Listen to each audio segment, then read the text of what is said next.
Professora de Geografia. Hoje o tema da aula é Brasil Aspectos Naturais, dando ênfase ao relevo. Apostila volume 2 para a turma do 7º ano 3. Tá. Os tópicos a serem abordados são 3. Eu vou relembrar com vocês alguns conceitos dentro da dinâmica do relevo. Vamos falar sobre agentes de relevo e recursos naturais.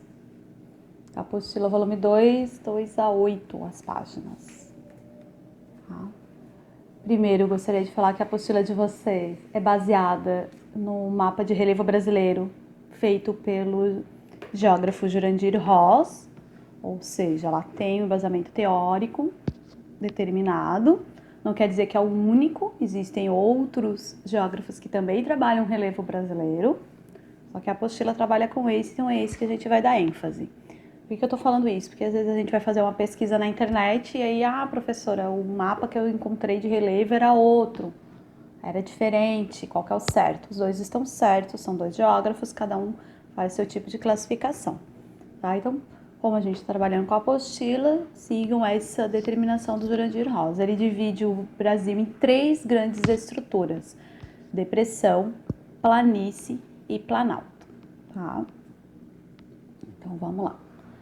Alguns conceitos para a gente relembrar o que é relevo em si. Relevo são as formas da superfície terrestre. E essas formas, elas são modificadas ou produzidas a partir dos agentes de relevo que eu vou estar falando daqui a pouquinho. Tá? Dentre essas formas, uma das imagens que vocês podem estar trabalhando aí é a imagem ali do planalto, serra, vale, cordilheira, planície, montanha, colina, depressão. Então, tudo isso são formas de relevo.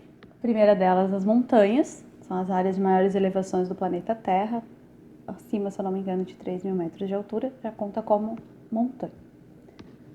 Tá? Outro conceito são os planaltos. Os planaltos são áreas irregulares mais baixas que as montanhas. Então, abaixo de 3.000 metros, aí a gente tem os planaltos. Entre um planalto e outro, a parte baixa dele, nós temos as depressões. Nas duas imagens postas aí para vocês, planalto e depressão, tá? Mostra tanto uma quanto a outra, mostra, né, tanto o planalto quanto a depressão, as áreas baixas e áreas altas do relevo. Tá?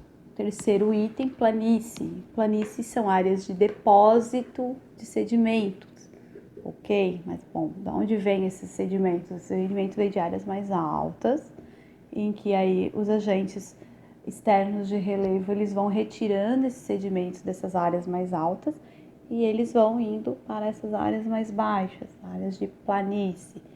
Um grande exemplo é no município de Governador Celso Ramos, a Praia de Palmas, onde tem um morro e a areia vai sendo retirada dali, milhões e milhões de anos, né, do dia para noite, e aí essa areia vai sendo depositada na praia, por exemplo, ou na área ali da Vila de Palmas, né? Essas áreas mais baixas de terreno.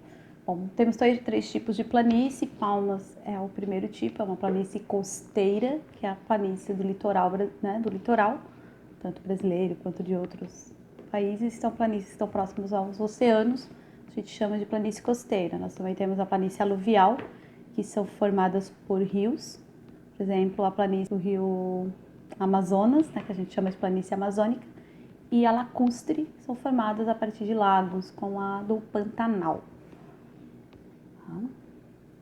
Bom, esses são os tipos e conceitos que eu queria relembrar com vocês e vamos agora para os agentes de relevo. Agentes de relevo são todos os agentes que provocam uma ação, e eles provocam uma ação, eles mudam as formas de relevo.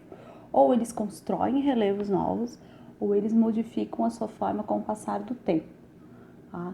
Então, agentes de relevo existem 2 tipos: os agentes internos de relevo e os agentes externos de relevo. Interno e externo em relação ao quê? Qual é a base disso aí?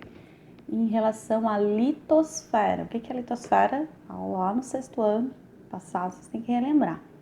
Né? Litosfera é a camada de rocha do planeta Terra.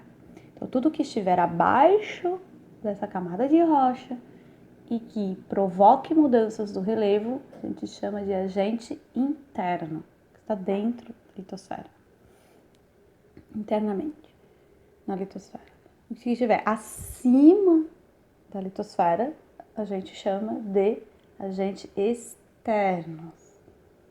Nessa imagem agora vocês vão poder ver agentes internos, o movimento do magma, o movimento da lava, que provoca o quê? Provoca terremoto, vulcão, tsunami, a gente chama também, né, terremoto de tectonismo, dependendo da literatura. E agentes externos estão acima dessa litosfera, aqui está a litosfera, acima dela, tudo aquilo que provoca modificação nesse relevo, agentes externos, as águas, dos rios, dos mares, do oceano, do lago, os ventos e também a temperatura. Temperatura, lugares mais frios, lugares mais quentes têm relevos diferentes porque essa temperatura modifica o relevo de formas diferentes. Então, em relação aos agentes de relevo é isso, nós temos internos e externos, eles modificam ou constroem. Na maioria das vezes, os agentes internos de relevo, eles constroem e destroem relevos, e os que vão modificando com o passar do tempo, em sua maioria, são os agentes externos. O último tema da aula são os recursos naturais, do ênfase aos recursos naturais no Brasil. Nosso país é um país bastante rico em recursos naturais, e eu dou destaque aí a 2 grandes recursos naturais, que é o petróleo e o minério de ferro. Tá? Então, o petróleo, ele é um dos recursos que mais causam guerras no planeta. A gente vai ver isso lá no 8º ano, mas é importante saber que o Brasil, ele possui reservas naturais para isso, e ele é um dos responsáveis de praticamente da economia mundial, onde a gente tem, né, utiliza ele principalmente para a produção, por exemplo, do plástico, né, várias formas de utilização dele, né, além de combustível, né, e entre outros. Bom, em relação ao minério de ferro também, imagina a gente sem ferro. É utilizado para a indústria de base, principalmente, para a indústria de construir outras indústrias.